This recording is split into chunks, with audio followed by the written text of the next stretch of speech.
Développé par Visceral Games, le studio à l'origine de Dead Space, Dante's Inferno est un titre inspiré par le premier et plus célèbre cantique du triptyque d'Alighieri, l'Enfer.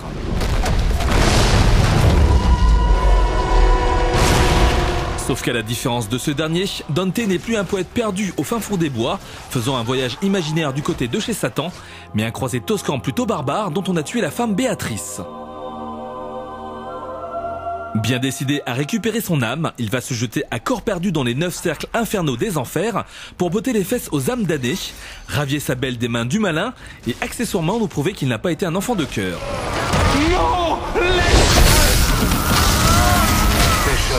si l'histoire et le background de Dante's Inferno se montrent pour le moins intéressants, grâce notamment à de nombreuses références mythiques, le titre d'Electronic Arts est particulièrement convaincant dans son gameplay, même s'il ne fait pas dans l'originalité en se posant allègrement comme un God of War-like. Même technique de combat, affrontements épiques similaires, combos ultra violents inspirés, système de quick time event identique et même finish move. La ressemblance sur le terrain entre Dante et Kratos est assez troublante.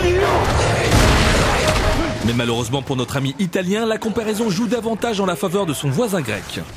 En revanche, Dante's Inferno se démarque au niveau de son style de combat, proposant deux aspects distincts, l'un avec la faux, l'autre avec le crucifix. À chaque ennemi rencontré, le joueur aura la possibilité de l'achever soit en le punissant, soit en l'absolvant. En fonction de l'alternative choisie, vous récupérez des orbes qui vous permettront de customiser une technique ou l'autre. L'idéal étant bien sûr d'alterner les deux pour disposer d'une panoplie complète. sois loué, tout-puissant.